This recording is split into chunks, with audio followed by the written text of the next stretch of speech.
Chapter 5. The life ship dropped me onto the little delta just across the river from the project. Semi-frantically, I began to unload my gear before it lifted again. I had plenty of time, over 2 minutes, but the possibility of that ship darting for the stratosphere while I still had one leg in the door was particularly vivid to me. It had happened once. I straightened up from my small pile of goods and fished for a cigarette. That says a lot about you, I thought to myself. Too damn many stupid things like that had been significant. I sighed, began to light up, and stopped. On the bridge, less than 300 meters away, there was a riot going on. Over 400 people, I estimated, refugees, obviously, were storming the bridge from the city side. I left my stuff where it was and hurried over. Nearing the mob, I saw that they weren't actually trying to shove their way across. They were just screaming and cursing and waving their arms. Then, I saw the reason why they had stopped where they were. A group of people wearing project tunics and carrying sidearms stood on the far side, blocking their way. And in the midst of them stood a rather thin, rather short young man with spindly arms and long brown hair that he kept nervously pushing out of his eyes. The director, obviously Hollis Ware. About the time I reached the edge of the crowd, the good young doctor tried to blow it.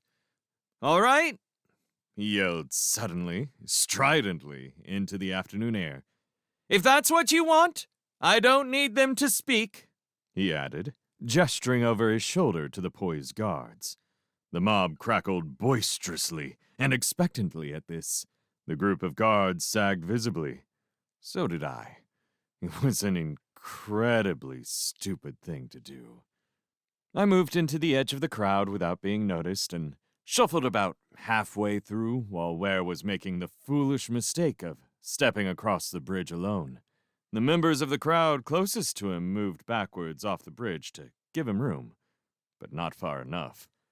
The way they were set up, they could snatch him if they decided to, before he could get back. Everyone settled down to hear what was being said. I listened carefully as well to find out what it was all about. It was all about food. The city, it seemed, didn't have any. The project had a lot, more than they needed, and so on. "Your lack of food is your doing. It is your responsibility, not ours," Ware was saying. The crowd booed angrily at this. A barrel-chested fat man stepped forward. Sure. We talk about kids starving, and you give us this shit." Loud, angry agreement of this from the crowd.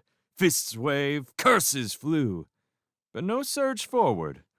Not yet. The fat man, I noticed, had a bright red face from all the shouting and arm-waving.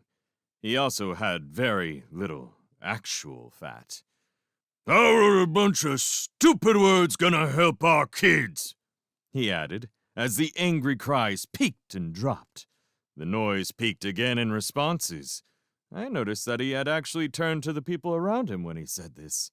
Under his red face, I saw, were two very calm, knowing eyes. There was a lot more going on here. Ware didn't see it.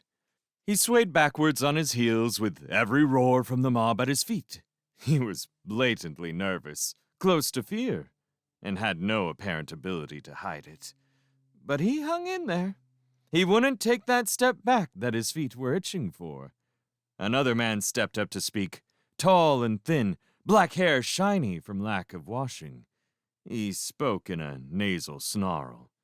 "All I know is that I come a long damn way to get here, and now all I see is the same damn fleet trying to screw me again."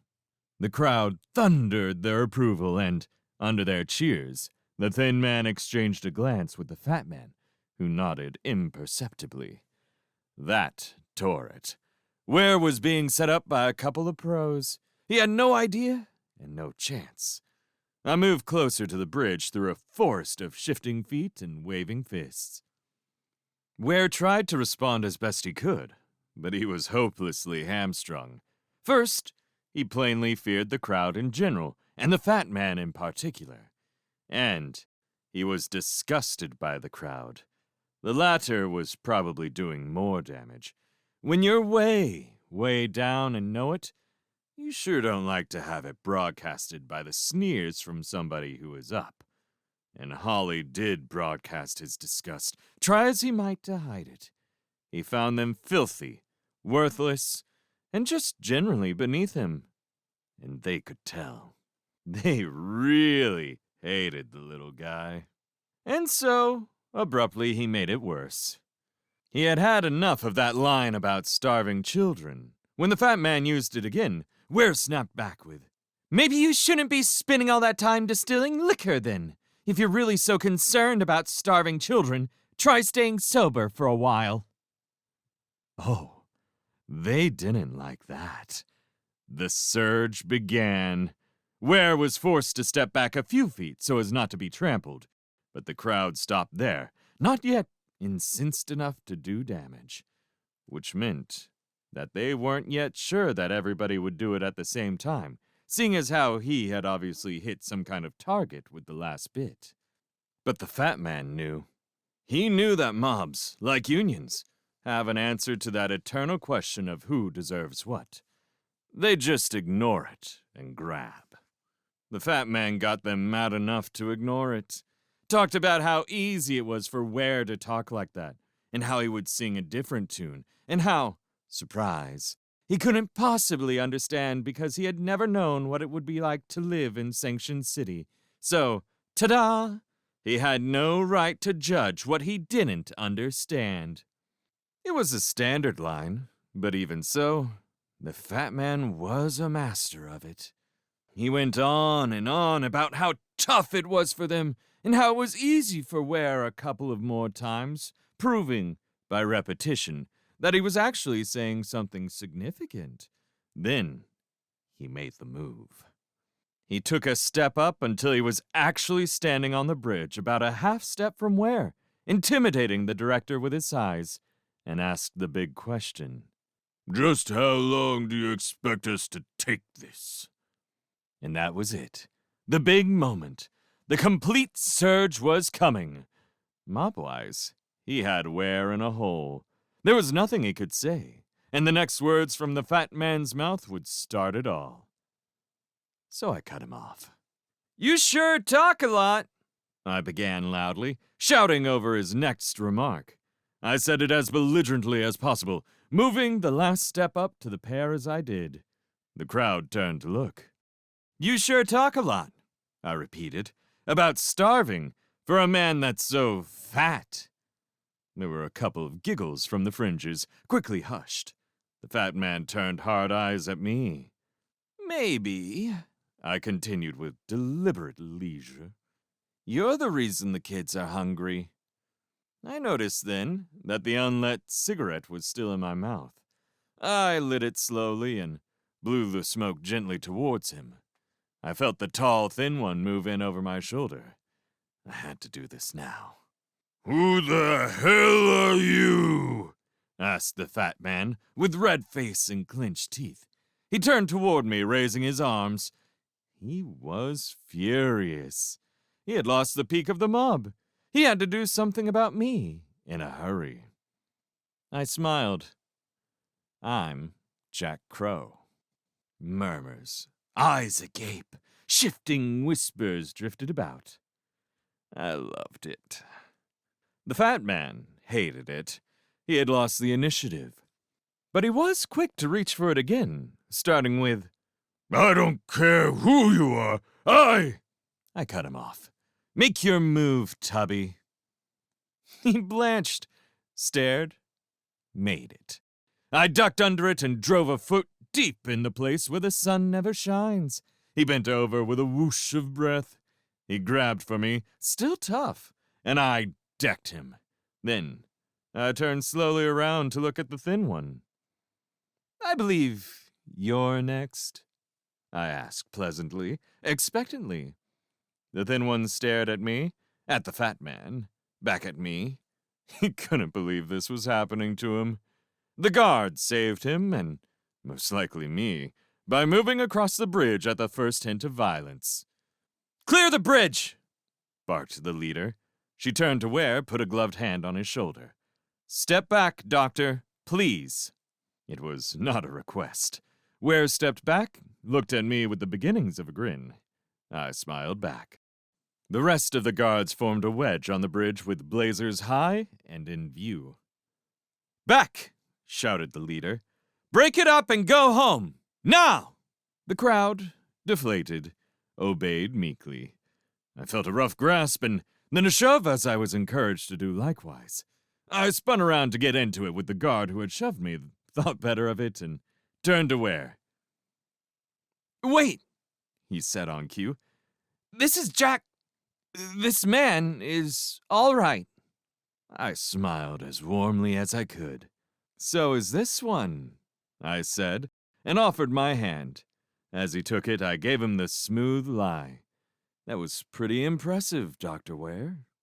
His eyes widened. You know my name? Doesn't everybody? I was lucky. Lightning didn't strike me dead, and Ware ate it up. Well, where did you... How long have you been here?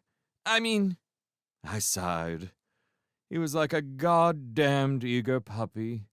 I pointed down the riverbank to my stack of stuff. I kinda hitchhiked in a couple of minutes ago.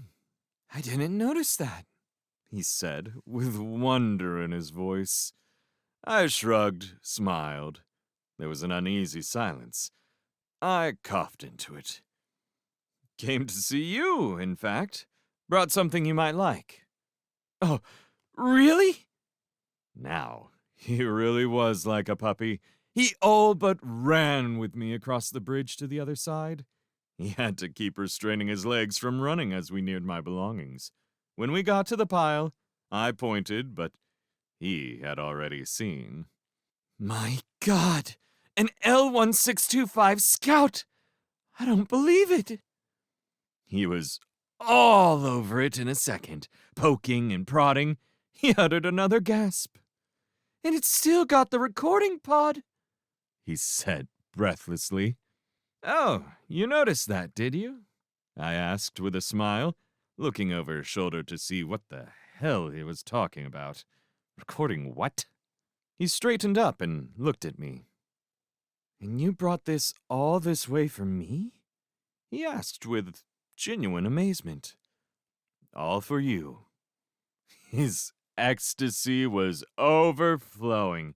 He didn't know what to say. Embarrassed, he looked back and forth between me and the suit. You're really Jack Crow? I nodded. He stuck out his hand to shake again. I shook. Now I was embarrassed. And you're Hollis Ware, I added lamely. He hardly heard me. He was watching the distantly retreating crowd. Damn, he said with a boyish grin. You sure do make things happen, don't you? He was already looking at the suit again, but I was watching the crowd now. Watching and wondering how badly what was coming would hurt this man. This nice man. Yes, I replied at last. I do.